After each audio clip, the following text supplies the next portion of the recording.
Bismillahirrahmanirrahim. Assalamualaikum warahmatullahi wabarakatuh. Innal hamdalillah nahmaduhu wa nasta'inuhu wa nastaghfiruh wa na'udzu billahi min shururi anfusina wa min sayyiati a'malina. Man yahdihillahu fala mudilla lahu wa man yudlil fala hadiya lahu. وأشهد أن لا إله إلا الله وحده لا شريك له وأشهد أن محمدا عبده ورسوله اللهم صل وسلم وبارك على نبينا وحبيبنا ورسولنا محمد وعلى آله وأصحابه ومن سار على نهجه إلى يوم القيامة. ربنا علمنا ما ينفعنا وانفعنا بما علمتنا وزدنا علما. اللهم لا سهل إلا ما جعلته سهلا وأنت تجعل الحزن إن شئت سهلا. رب اشرح لي صدري ويسر لي أمري واحلل عقدة من لساني يفقهوا قولي. طيب إخوة الإيمان jamaah kaum muslimin rahimani wa rahimakumullah, ikhwani wa akhwati fillah, barakallahu fikum. Semoga Allah Subhanahu wa taala senantiasa mencurahkan rahmatnya kepada kita, senantiasa memberkahi waktu dan usia kita, dan semoga Allah Subhanahu wa taala senantiasa melindungi kita dan membuat kita selalu dalam ketaatan dan kebaikan. Insyaallah sore hari ini kita akan lanjutkan kembali tadabbur kita, renungan kita atau kajian tafsir kita terhadap firman-firman Allah Subhanahu wa taala yang semoga dengannya iman kita semakin meningkat, iman kita semakin naik, karena ciri-ciri orang beriman apabila dibacakan ayat-ayat Allah maka iman mereka bertambah. Wa idza tuliyat alaihim ayatuna zadatuhum imana, kata Allah. Apabila dibacakan kepada mereka ayat-ayat kami, maka bertambah naik iman mereka. Oleh karena itu dulu para sahabat ridwanullah alaihim ajma'in itu sering membuat khalaqah majlis-majlis ilmu dan memanggil satu sama lain, ta'alau, kemari kata mereka. Ya, nazidu imanana, kita tambah iman kita kuatkan iman kita, yaitu dengan bermajlis, dengan menuntut ilmu. Dan insyaallah kita akan masuk ke surah berikutnya, yaitu surat Al-Fil. Ya, surat ini teman-teman sekalian itu namanya adalah surah Al-Fil. Ini yang masyhur, juga dinamakan dengan surat Alam Tara. Ya, sesuai dengan awal ayatnya. Nama lainnya adalah surat Alam Tara. Dan dia termasuk Makkiyah, turun sebelum hijrah ke kota Madinah. Tepatnya turun setelah surat Al-Kafirun, sebelum surat Al-Qiyamah. Dan surat Al-Fil ini sebenarnya adalah merupakan hiburan, hiburan atau istilah kita motivasi untuk baginda Nabi Shallallahu Alaihi Wasallam agar bersabar. Ya, kenapa? Karena kisah yang akan disebutkan dalam surat Al-Fil ini adalah kisah yang terjadi sebelum Nabi Shallallahu Alaihi Wasallam lahir, tapi berbarengan dengan tahun kelahirannya Nabi Muhammad Shallallahu Alaihi Wasallam. Dan kisah ini disebutkan kembali oleh Allah itu untuk memotivasi Nabi agar bersabar dan sebagai hiburan bagi baginda Nabi Shallallahu Alaihi Wasallam. Karena kalau kita lihat latar belakangnya, maka awal-awal ketika Nabi Shallallahu Alaihi Wasallam menampakkan dakwah secara terang-terangan kepada orang-orang kafir Quraisy, maka orang-orang kafir Quraisy itu tidak melakukan perlawanan sama sekali, karena mereka menganggap nanti dakwahnya Muhammad ini seiring berjalannya waktu akan hilang dengan sendirinya. Ya, akan hilang, akan terlupakan dengan sendirinya. Tapi ternyata tidak sesuai dengan apa yang mereka sangka. Semakin Nabi berdakwah, semakin banyak orang yang masuk Islam. Ya, dan itu membuat mereka marah. Mulailah mereka uh, menghalangi orang-orang dari dakwahnya Nabi Muhammad SAW. Awalnya dengan omongan, dengan berita-berita hoak, menuduh Nabi sebagai tukang sihir, menuduh Nabi Muhammad sebagai penyair, dukun dan semacamnya. Kemudian ketika upaya mereka ini tidak membuahkan hasil, mulailah mereka menyakiti Nabi SAW secara fisik. Ya, mulai mereka menyakiti Nabi secara fisik. Abu Jahal salah satu contohnya. Padahal dia paman Nabi SAW, tapi dia adalah yang paling keras pemusuhannya kepada Nabi Muhammad SAW. Suatu ketika Nabi SAW pernah sholat di Ka'bah, kemudian Abu Jahal itu bersumpah akan menindih Rasulullah SAW dengan batu yang sangat besar. Sampai-sampai dia sendiri nggak mampu mengangkat batu itu, tapi dipaksakan ingin menindih Rasulullah dengan batu besar tersebut. Namun Allah Subhanahu wa taala yang mengutus malaikat Jibril, dan malaikat Jibril menampakkan dirinya seperti unta yang sangat besar yang ingin menerkam Abu Jahal. Akhirnya Abu Jahal mundur ketakutan. Ya. Kemudian Abu Lahab contohnya juga masih keluarga Nabi, tetangga Nabi Muhammad SAW. Setiap hari itu selalu melemparkan kotoran di rumah Nabi SAW. Sampai-sampai Nabi mengatakan, ayu jarin hada, tetangga macam apa Abu Lahab ini? Selalu menyakiti Nabi SAW. Kemudian istrinya juga ambil andil, menyebarkan hoak, adu domba supaya orang benci dengan Nabi Muhammad SAW. Ada juga namanya Uqbah ibnu Abi Mu'aid, ya, pernah mengundang Nabi SAW untuk datang ke walimahan, makan-makan. Nabi menolak, saya mau datang kalau kamu syahadat la ilaha illallah. Akhirnya dia pura-pura syahadat la ilaha illallah. Kemudian salah satu temannya mengatakan, ente kok masuk Islam? Enggak, saya cuma pura-pura. Kalau gitu, saya nggak mau ketemu kamu sampai kamu tempeleng Muhammad dan ludahi wajahnya. Benar, Nabi ditempeleng orang ini, kemudian diludahi wajahnya. Ya, jadi mereka mulai bertindak secara fisik kepada Nabi Muhammad SAW karena nggak mampu untuk mengalahkan argumentasi Nabi dengan menggunakan dalil dan ucapan. Akhirnya paman Nabi Hamzah ibnu Abdul Muttalib itu masuk Islam. Awalnya dia masuk Islam karena tidak rela, ya, keponakannya diperlakukan seperti itu oleh orang-orang Quraisy, nggak rela dia. Jadi asobiyahnya, maksudnya fanatiknya kepada keluarganya itu membuat dia masuk Islam dan mengatakan, apakah kalian berani mencela Muhammad, menyakiti Muhammad sedangkan saya berada di agamanya? Akhirnya Allah berikan hidayah kepada Hamzah, kemudian dia bagus keislamannya dan menjadi pembela Islam yang paling baik dan dikenal dengan Asadullah. Ketika mereka nggak mampu lagi menyakiti Nabi Muhammad secara fisik karena ada Hamzah, berpindahlah mereka menyakiti sahabat-sahabat yang lemah. Seperti Bilal ibnu Abi Rabah itu ditindih dengan batu di padang pasir di bawah terik matahari yang panas. Dipaksa untuk murtad, tapi Bilal mengatakan ahadun ahadun, Allah yang Maha Esa, Allah yang Maha Esa. Bahkan Bilal pernah dirantai, kemudian ditarik kayak hewan dan dijadikan mainan anak-anak. Dipaksa untuk murtad, tapi dia mengatakan ahadun ahadun, Allah Maha Esa, Allah Maha Esa. Kemudian Ammar ibnu Yasir dan banyak sahabat-sahabat yang lemah itu jadi sasaran orang-orang Quraisy. Ya, orang-orang Quraisy.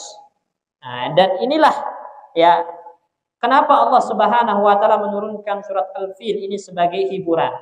Artinya apa? Bila Allah Subhanahu wa taala mampu ya untuk menghancur leburkan Abrahah dengan bala tentaranya yang begitu kuat, maka kecil bagi Allah untuk membinasakan orang-orang Quraisy. Maka bersabarlah dalam dakwah, jangan takut karena Allah memiliki pertolongannya.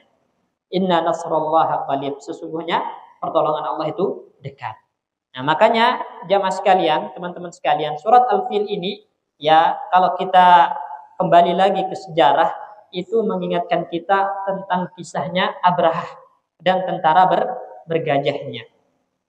Abrahah ini sendiri adalah merupakan gubernur ya yang menguasai Yaman. ya, yang ibu kotanya Son'a, ya, dan dia gubernur dari Raja Habasyah, ya. Jadi Yaman itu termasuk kekuasaan Habasyah dulu, ya, Habasyah Ethiopia, ya. Kemudian gubernurnya adalah Abraha. Nah, Abraha ini cemburu melihat orang-orang datang ke Mekah untuk berhaji. Cemburu, ya, nggak suka melihat orang-orang itu berbondong-bondong datang ke Baitullah untuk berhaji. Karena haji itu udah ada dari semenjak zamannya Nabi Ibrahim alaihissalam, kemudian masih dilakukan, ya, pada masa-masa jahiliyah itu. Walaupun telah dirubah tata caranya, ya, tapi orang-orang datang berbondong-bondong ke Mekah untuk berhaji itu membuat Abraha ini iri. Akhirnya dia ingin membuat tandingan, ya, yaitu membangun gereja yang sangat besar dan mewah di Yaman, dikenal dengan Qulais. Ya, gereja ini namanya Al-Qulais, ya. Nah, ada seseorang dari Bani Najjar, ya, seorang ini Quraisy, ya, ada salah satu orang Quraisy dari Bani Najjar itu marah melihat perbuatan Abraha yang membangun gereja yang mewah dengan tujuan untuk menjadikan tandingan untuk Ka'bah. Marah dia. Malam-malam dia buang kotoran di gereja tersebut, kemudian dilumuri tembok-temboknya dengan kotoran. Akhirnya besok pagi kabar itu nyampe kepada Abraha, dan Abraha murka, marah, kemudian menyiapkan bala tentaranya untuk menghancurkan Ka'bah. Ya, jumlahnya itu adalah 60.000 tentara. Ya, 60.000 tentara dan 13 gajah. Yang paling besar gajahnya bernama Mahmud. Gajahnya bernama Mahmud, ya. Itu gajah yang paling besar, pemimpin dari gajahnya. Mulailah Abraha ini berangkat, dan tidaklah dia melewati sebuah kabilah, sebuah tempat, melainkan diluluhlantahkan oleh Abraha. Ya, semua hartanya dirampas oleh Abraha, sehingga sampailah dia, ya, di sebuah tempat lembah sebelum kota Makkah, ya, dan di situ ada unta milik kakek Nabi Abdul Muttalib, sekitar 200 unta dirampas oleh Abraha. Ya, melihat untanya dirampas, Abdul Muttalib datang ke Abraha, kembalikan unta saya, katanya. Namun Abraha mengatakan, saya itu sebenarnya kagum sama Anda, wahai Abdul Muttalib. Tapi kok sekarang malah datang minta unta, padahal saya membawa 60.000 tentara untuk menghancurkan kampung, ya, bala kampungmu, menghancurkan Ka'bah, tapi kok nanya unta? Apa jawab Abdul Muttalib? Unta itu punya saya, adapun Ka'bah itu punya Rob yang menjaganya. Itu urusanmu dengan Robnya. Kalau saya urusannya dengan unta, balikan unta saya. Ya, ya, akhirnya untanya dibalikan. Semua orang-orang Quraisy naik ke atas bukit, menonton apa yang akan dilakukan oleh Abraha dan bala tentaranya. Ditonton, ya. Ketika Abraha ini mengarahkan gajahnya, ya, gajahnya yang paling besar Mahmud tadi, itu ke arah Ka'bah, nggak mau berjalan. Tapi ketika diarahkan ke arah yang lain, langsung berjalan lari gajahnya, ya, lari gajahnya. Dan pada saat yang bersamaan itu tiba-tiba ada kawanan burung yang sangat banyak, dan itu disaksikan oleh orang-orang Quraisy. Kawanan burung yang sangat banyak datang dari arah laut, ya, membawa batu yang terbuat dari tanah, kemudian dikeringkan, ya, dan dipanaskan di api neraka. Ya, hijaratun min sijil, dipanaskan di api neraka. Masing-masing burung membawa 3 batu. 1 di paruhnya, ya, kemudian 2 di cakarnya. Nah, ini itu dijatuhkan kepada tentara Abraha, ya, dan setiap tentara yang terkena dengan batu itu langsung mereka, ya, meleleh, kulitnya itu langsung tembus, ya, batu itu langsung menembus kulitnya, ya, langsung menembus kulitnya, meleleh seperti daun yang dimakan oleh ulat. Nggak ada yang tersisa. Ya, semua binasa dan semua terluka. Ya. Maka kejadian itu membuat orang-orang di sekitar ya Ka'bah, orang-orang suku-suku lain selain Quraisy itu yang ada di sekitar Makkah dan sampai ke Yaman sana merasa kagum dengan orang-orang Quraisy. Ya, merasakah kagum dengan orang Quraisy. Kalau orang-orang Quraisy ini adalah orang-orang yang dijaga, gitu kan? Orang-orang yang dijaga, dan itu sebenarnya adalah merupakan permulaan. Ya, permulaan dari Allah Subhanahu wa taala untuk menyambut Nabi Muhammad yang akan lahir pada tahun itu. Tepatnya sebulan setengah setelah terjadi tentara bergajah, Rasulullah Shallallahu alaihi wasallam lahir. Rasulullah SAW lahir. Ya. Akhirnya nggak ada yang berani mengganggu Quraisy lagi semenjak itu. Nah, makanya orang-orang Arab yang ada di sekitar Mekah itu ketika Nabi berdakwah mereka mengatakan, in hazama Muhammadun Quraisyan aslamna. Kalau Muhammad bisa membuat orang-orang Quraisy kalah, maka kami masuk Islam. Kenapa? Karena Abraha aja dengan 60 ribu tentaranya nggak bisa mengalahkan Quraisy, gitu kan? Kalau memang Muhammad itu seorang nabi, bisa nggak dia mengalahkan Quraisy? Kalau mengalahkan Quraisy, kami masuk Islam. Nah, oleh karena itu ketika Fathul Makkah, ya orang-orang Quraisy dikalahkan, kota Makkah ditaklukkan oleh Nabi Muhammad SAW, berbondong-bondong orang masuk Islam. Idza jaa nasrullahi wal fath, ra'aitan nasa yadkhuluna fi dinillahi afwaja. Yaitu Fathul Makkah. Nah, ketika Fathul Makkah maka ra'aitan nas, kamu melihat banyak orang berbondong-bondong masuk Islam. Nah, ini berarti Muhammad itu benar adalah seorang nabi karena bisa mengalahkan Quraisy. Ya. Nah, kemudian Allah Subhanahu wa taala mengingatkan kembali kepada baginda Nabi tentang kisah Abrah ini. Tujuannya apa? Supaya Nabi itu ya tidak bersedih dengan gangguan orang-orang Quraisy secara fisik tadi. Ya, dan Nabi bersabar karena bila Allah mampu menghancurkan Abraha dengan bala tentaranya, maka kecil bagi Allah untuk menghancurkan orang-orang zalim dari kalangan Quraisy tersebut. Ini. Nah, ini latar belakang ayat ini ya teman-teman ya, satu surat ini. Kemudian kita baca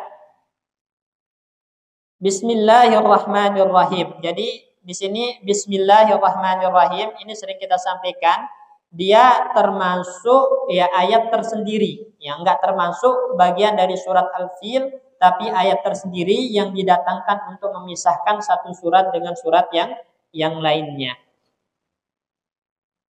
Ayat yang pertama Allah Subhanahu wa taala berfirman, "Alam tara kaifa fa'ala rabbuka bi ashabil fil?"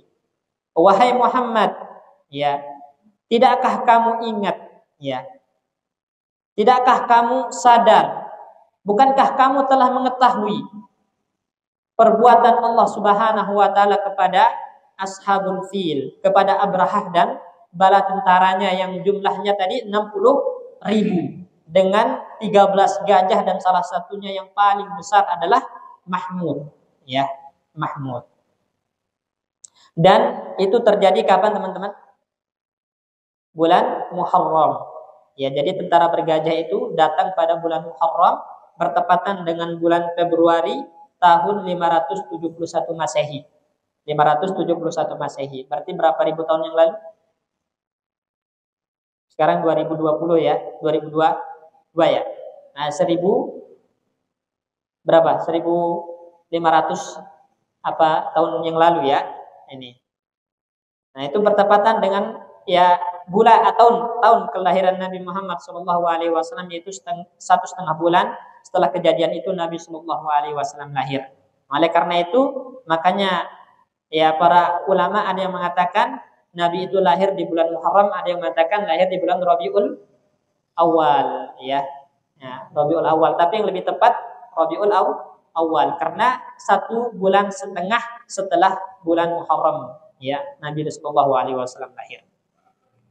Jadi di sini ayat pertama ini ya Allah mengingatkan kembali kepada Nabi, ya. Makanya disebutkan di sini oleh Syekh, alam ta'lam ayyuhan nabiyyu, bukankah kamu telah mengetahui wahai Nabi Muhammad, kaifa fa'ala rabbuka bi abrahata wa junudihi, apa yang Allah lakukan kepada Abrahah dan bala tentaranya. Bukankah kamu tahu ya apa yang Allah lakukan kepada Abraha dan bala tentaranya. Wa ma'ahum al-fil, dan bersama mereka ada gajah-gajah yang sangat besar, jumlahnya 13 tadi. Hinama atau qasidina tahribal Ka'bah, tatkala mereka datang dengan tujuan untuk menghancurkan Ka'bah. Pelajarannya di sini teman-teman sekalian, ketika ada orang yang berusaha untuk menghancurkan salah satu yang diagungkan dan dimuliakan oleh Allah Subhanahu wa taala, maka Allah pasti akan membalasnya. Allah pasti akan membalasnya, ya. Membalasnya. Seperti Abraha berusaha untuk menghancurkan Ka'bah, dan Ka'bah itu adalah salah satu hal yang diagungkan dan dimuliakan oleh Allah. Makanya dinamakan dengan Baitullah. Ya. Baitullah, kata bait disandarkan kepada Allah sebagai bentuk kemuliaan. Nah, seperti naqatullah, untanya Allah, untanya Nabi Soleh, milik Nabi Soleh, tapi dinamakan naqatullah, untanya Allah, karena unta itu adalah salah satu yang dimuliakan oleh Allah. Makanya ketika kaumnya Nabi Soleh menyembelih unta itu, diapakan oleh Allah? Dihancurkan, dibinasakan mereka semua. Ya, jadi ketika ada orang berusaha untuk menghancurkan, merusak sesuatu yang Allah agungkan, maka Allah pasti membalasnya. Yang menghancurkan orang tersebut.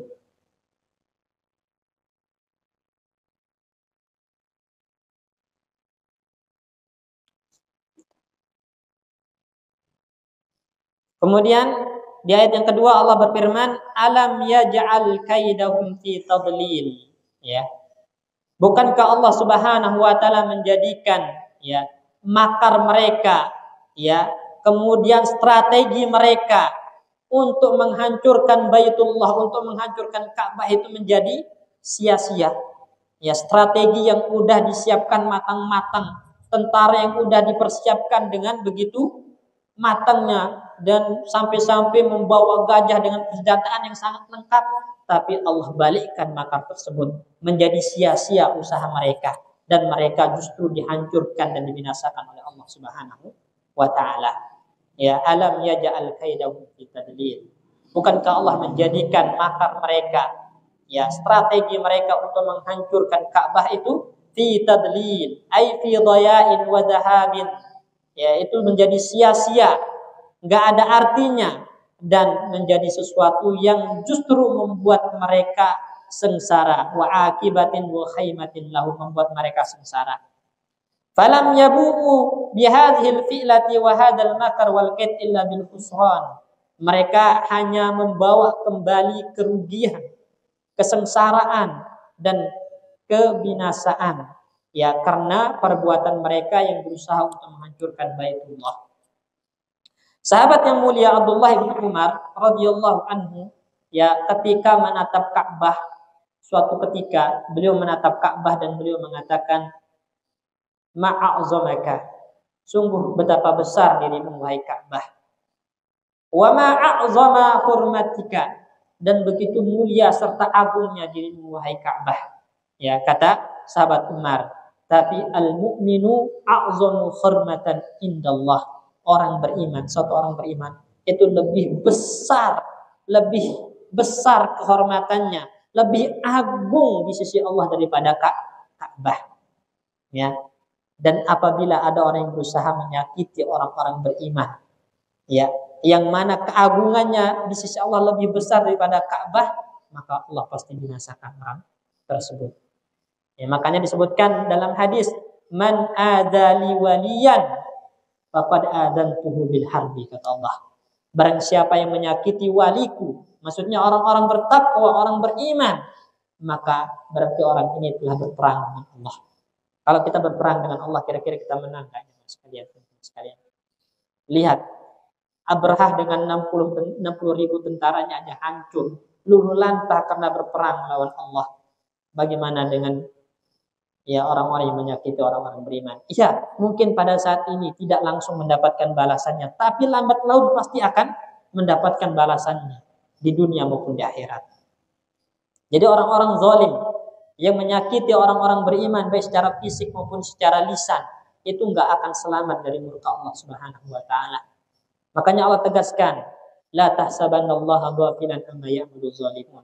Jangan kamu menyangka Allah itu akan lalai. Jangan kamu menyangka Allah luput dari perbuatan orang-orang zalim. Enggak. semua kezaliman yang kita lakoni, yang kita perbuat pasti akan dibalas oleh Allah Subhanahu wa taala, baik secara langsung atau ditangguhkan, dan di akhirat pun akan mendapatkan balasan yang lebih menyakitkan.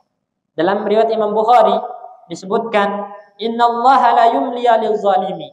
Allah itu kadang menangguhkan hukumannya bagi orang zalim. Ya, Allah kadang menangguhkan hukumannya bagi orang zalim. Tapi fa idza akhadhahu lam yulfithu abadan. Kalau Allah udah mulai menghukum orang-orang zalim, maka Allah tidak akan pernah melepaskan. Allah tidak akan pernah melepaskan. Jadi kezaliman kita kepada orang beriman itu bukan sesuatu yang bisa kita remehkan, teman-teman sekalian ya. Karena az-zulmu zulumat yaumil qiyamah. Kezaliman itu adalah kegelapan yang berlapis-lapis pada hari kiamat. Ya. Sekecil apapun itu balasannya berat, Makanya Nabi mengatakan man akhwaza shibran min ardin li akhihi tuwiqahu sab'u ardin. Barang siapa yang mengambil satu jengkal tanah milik saudaranya, enggak banyak, sejengkal doang, tanah milik saudaranya secara zalim, nanti Allah balas dengan dililitkan 7 lapis bumi di lehernya. Sanggup gak kita? Ya, kira-kira sanggup gak nahan 7 lapis bumi? Ya, dililitkan di leher karena hanya sejengkal tanah yang kita ambil. Kadang kita remehkan ini teman-teman sekalian, bikin garasi mobil sampai lewat ke jalan yang merupakan milik ya, bersama jalan umum. Ya, itu zalim ya.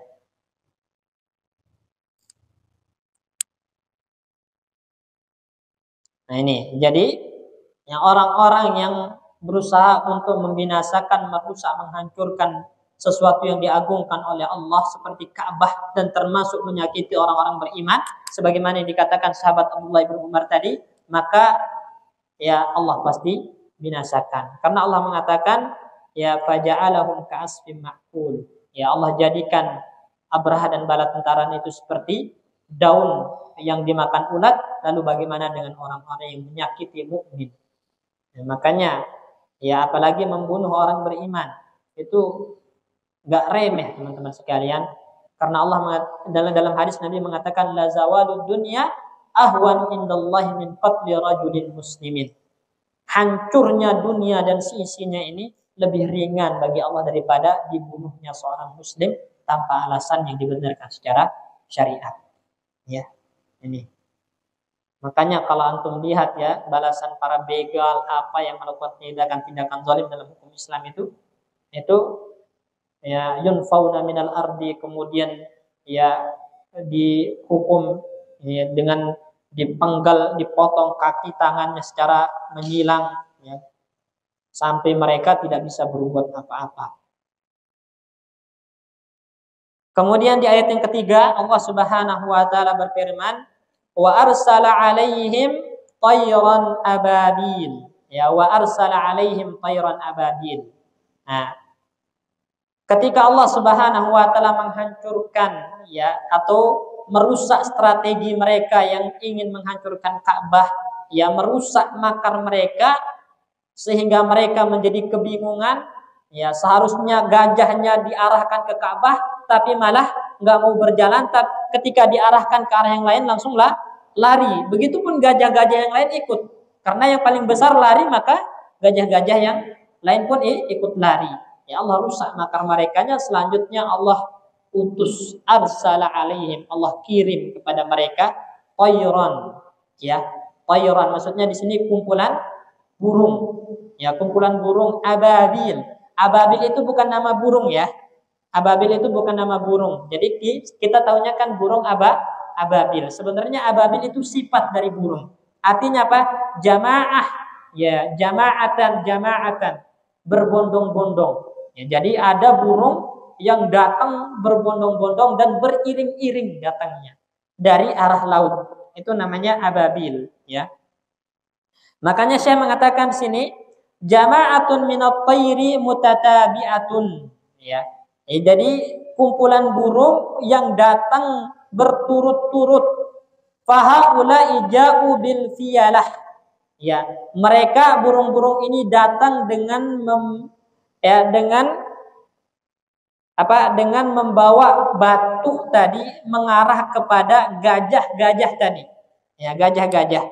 Wahya adhamul hayawanat wa akbaruha bizamihim. Ya, jadi orang-orang dulu kenapa pakai gajah? Ya, kenapa pakai gajah? Karena gajah itu adalah hewan yang paling besar dan hewan yang paling kuat. Nah, itu. Nah, tapi Allah buat gajah-gajah itu binasa dengan hewan yang paling kecil, yaitu burung. Ya.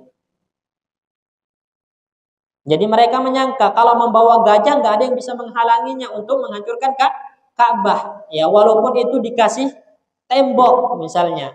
Nah, karena gajahnya besar-besar. Nah, sangkaannya mereka itu keliru. Nah, Allah datangkan kumpulan burung yang kecil, membawa batu-batu yang kecil, di faruhnya kemudian dicakarnya masing-masing 3 batu, dan itu dijatuhkan membuat gajah-gajah itu ya kepanasan, berlari, ya menginjak-injak bala tentaranya Abraha, dan tentara Abraha yang terkena batu pun daging-dagingnya langsung terkelupas meleleh. Ya, karena batu itu adalah batu yang dipanaskan dari api neraka.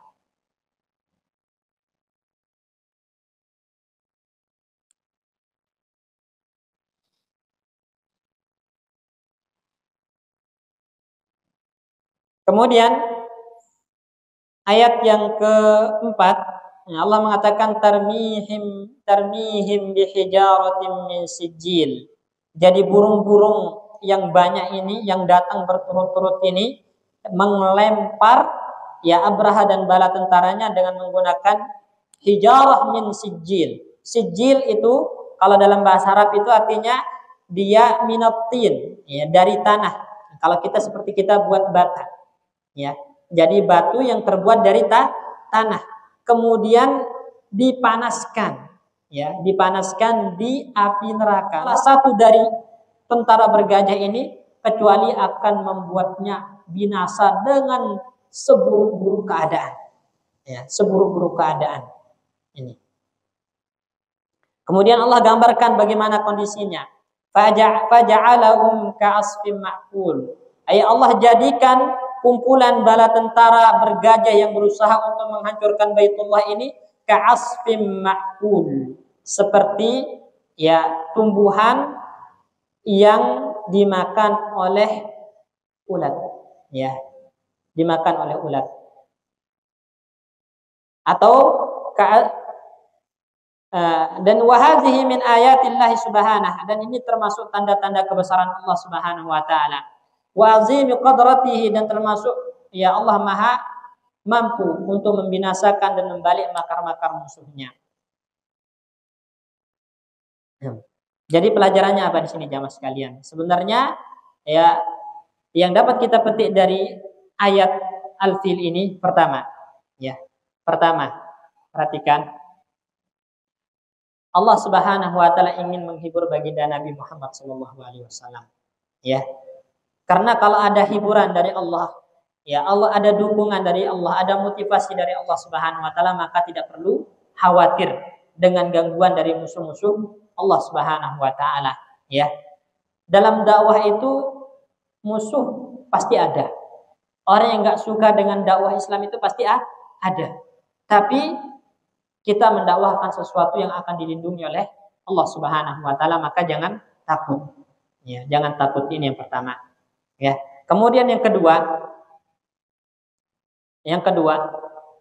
kita ambil pelajaran dari Abraha ini. Apa yang memotivasi Abraha untuk membangun Quraisy, membangun gereja yang besar? Ghirah, rasa cemburu. Ya, rasa cemburu. Jadi dia ingin memenangkan agamanya. Bukankah begitu? Maka kita orang Islam harus memiliki rasa cemburu terhadap agama kita. Ketika agama kita dinistakan, ketika agama kita dihinakan, maka kita harus mengambil andil untuk membela agama kita. Kalau nggak bisa dengan fisik, nggak bisa dengan kekuatan, maka setidaknya dengan lisan kita bela agama kita dengan argumentasi. Kalau nggak bisa juga dengan lisan, dengan dalil, setidaknya hati ini harus marah ketika agama kita dinistakan, agama kita dihina. Lihatlah Bani Najjar, dia masih kafir. Bani Najjar yang melihat tindakan Abraha yang membangun Quraisy tadi, dia malam-malam datang buang kotoran dan menaburkan kotoran di tembok Quraisy tadi. Apa yang memotivasinya? Karena rasa cemburunya kepada Ka'bah yang ingin dibuat tandingannya oleh Abraha. Bila orang-orang kafir itu aja punya rasa cemburu yang kuat terhadap keyakinannya, masa kita orang muslim. Ya, ketika agama kita bodoh amat, ya. Agama kita dihina, dinistakan, dicela, dijelek-jelekan, bodoh amat, cuek, nggak mau tahu. Ya, nggak mau tahu, itu salah, teman-teman. Itu salah. Seorang muslim itu harus memiliki andil untuk membela agamanya, membela Rasulullah, membela Allah dan kitabullah. Ya. Antum tahu kisahnya Nabi Ibrahim alaihissalam. Ya. Ya, ketika orang-orang musyrik pada saat itu tidak mampu untuk melawan argumentasi Nabi Ibrahim, ya, maka mereka mulai bertindak dengan fisik seperti yang dilakukan kepada Nabi. Kata mereka, harrikuhu wansuru alihatakum. Lihatlah, harrikuhu, bakar Ibrahim, katanya, wansuru alihatakum, bela Tuhan-Tuhan kalian. Jadi apa yang membuat orang-orang itu membakar Nabi Ibrahim? Karena ingin membela Tuhan-Tuhan mereka. Ya, Tuhan mereka. Akhirnya Nabi Ibrahim dibakar. Menariknya dalam kisah ketika Nabi Ibrahim dibakar ini, ada semut dan ada cicak. Semut itu berusaha membawa air. Kira-kira air yang dibawa semut itu seberapa banyak sih dengan kakinya yang begitu kecil? Ya, sedangkan sebaliknya cicak itu dengan lidahnya yang panjang berusaha meniup api. Seberapa kuat sih tiupan cicak? Tapi itu menunjukkan apa? Saya di barisan siapa? Gitu kan? Semut yang hanya membawa air seberapa nggak bisa untuk mematikan api, tapi dia berusaha untuk menjadi pembelanya Nabi Ibrahim. Sedangkan cicak dengan lidahnya meniup api yang tidak seberapa hasilnya, tapi dia menunjukkan dia itu di barisan orang-orang yang menentang Nabi Ibrahim, menentang Allah dan Rasulnya. Sekarang kita di barisan yang mana? Ketika agama kita dihina. Nah, apakah kita termasuk orang-orang yang membela agama kita, punya girah terhadap agama kita, atau kita diam, masa bodoh, ya, cuek? Demi Allah itu akan kita pertanggungjawabkan di hadapan Allah Subhanahu wa taala kelak pada hari kiamat, ya. Ini yang kedua, teman-teman sekalian. Kemudian yang ketiga, ya, yang dapat kita petik dari surah ini atau kisah Al-Fil ini adalah bagaimana keyakinannya Abdul Muttalib tadi, kakeknya Nabi, yang pada saat itu masih kafir, ya, masih kafir. Ketika dia datang minta 200 ontanya dibalikkan, Abraha mengatakan, inti kok kesini minta unta? Saya datang dengan membawa 60.000 tentara untuk menghancurkan Ka'bah. Ya, yang mana Abdul Muttalib itu sebagai pelayannya Ka'bah pada saat itu, dia yang memegang kunci Ka'bah. Saya datang untuk menghancurkan Ka'bah dan tempat tinggalmu, kok malah ngomong masalah unta? Gitu. Apa kata Abdul Muttalib? Ana rabbul ibl, saya pemilik unta. Adapun Ka'bah lahu rabbun yahmih, dia punya Rabb yang akan menjaganya. Lihatnya, Abdul Muttalib ya yakin kalau Ka'bah yaitu akan dijaga oleh pemiliknya, itu Allah Subhanahu wa taala. Bila orang kafir aja begitu yakin loh. Abdul Muttalib pada saat itu masih kafir. Begitu yakin dengan maha kudrahnya Allah, maha kuasanya Allah untuk melindungi sesuatu yang diagungkan oleh Allah. Masa kita ragukan kekuasaan Allah Subhanahu wa taala? Ya. Jadi ketika kita dizalimi, ketika disakiti, ya, minta kepada Allah Subhanahu wa taala yang terbaik untuk diri kita. Kita harus yakin Allah Maha mampu, teman-teman, ya. Ketika kita dalam kesulitan, minta kepada Allah. Kita harus yakin Allah Maha mampu untuk memberikan apa yang kita butuhkan. Allah Maha mampu untuk melindungi kita, ya. Sebagaimana Allah mampu untuk melindungi Ka'bah, ya, dari bala tentaranya Abraha. Masa antum kalah, masa kita kalah sama Abdul Muthalib yang kafir, mengatakan inna lil ka'bati rabbun yahmiha. Ka'bah itu punya Rabb, Tuhan yang akan menjaganya, akan melindunginya. Dan kita orang beriman kepada Allah Subhanahu wa taala. Kita yakin Allah Maha mampu atas segala sesuatu, tapi kita pernah enggak mengangkat tangan kepada Allah untuk meminta apa yang kita butuhkan ketika dalam kesulitan. Ini jadi ya, kita harus lebih yakin daripada mereka itu maksudnya, ya. Ini. Kemudian ini keberapa pelajarannya? Baru keempat ya. Yang kelima berarti.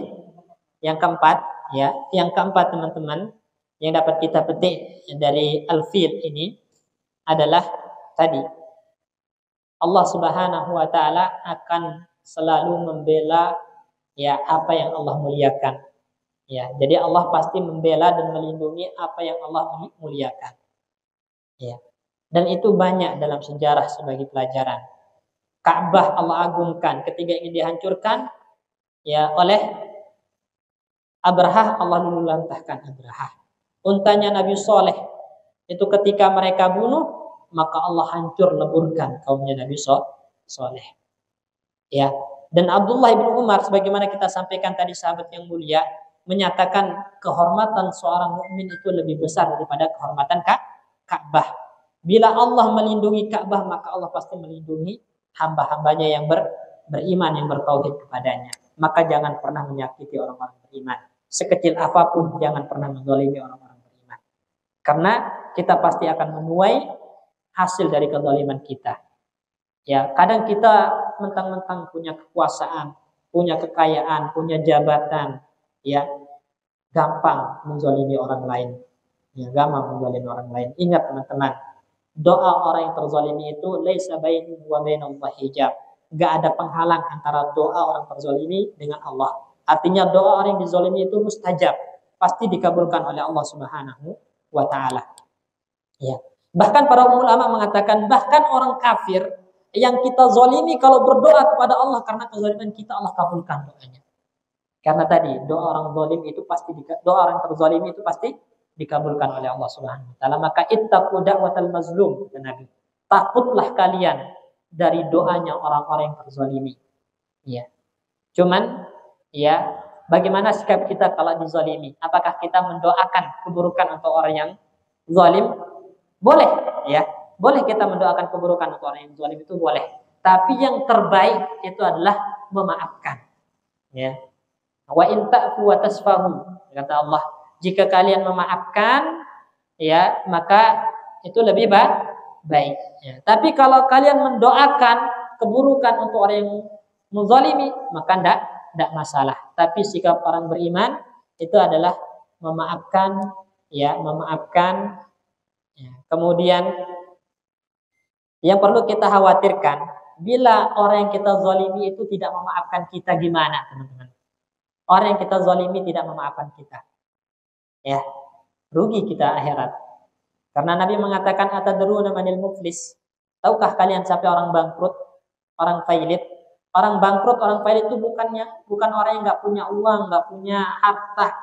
Tapi yang bangkrut failit itu kata Nabi man la dirham lahu, bukan yang tidak punya uang, tidak punya dirham, tapi man jaa yaumal qiyamati bi salatin wa siyamin wa zakatin wa hajjin. Orang yang datang pada hari kiamat dengan membawa pahala salat, zakat, haji dan ibadah-ibadah yang lainnya.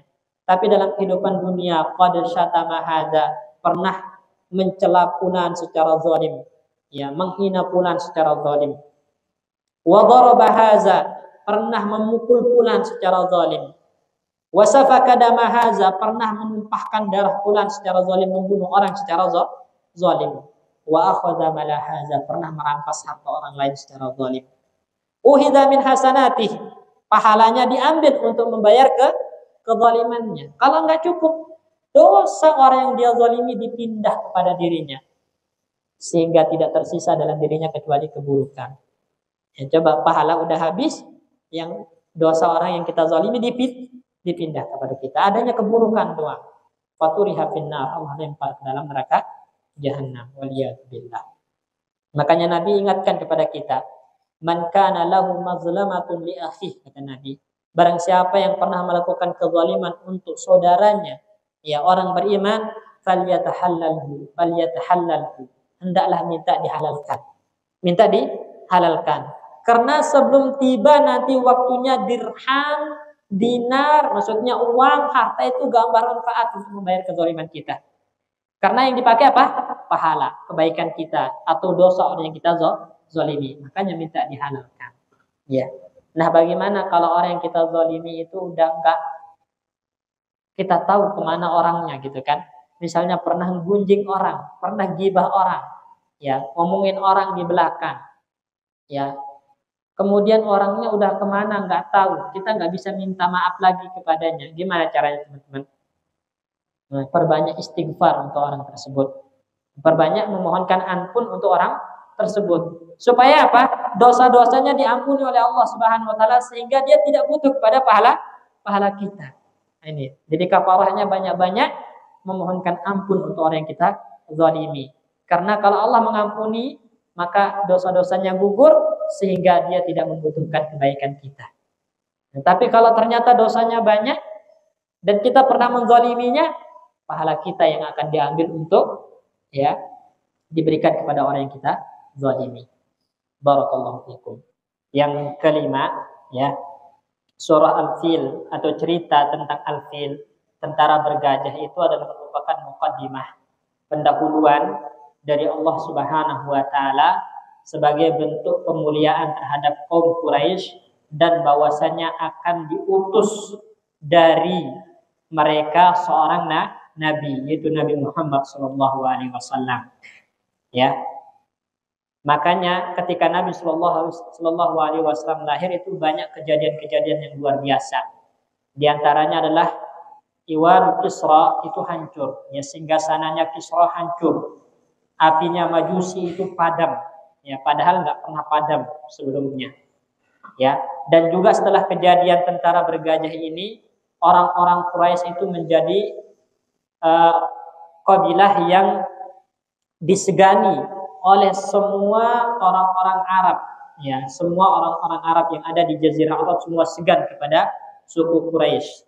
Nah, makanya nanti ketika kita membaca surah Li'ila fi Quraisy itu ada hubungannya dengan surah Al-Fil.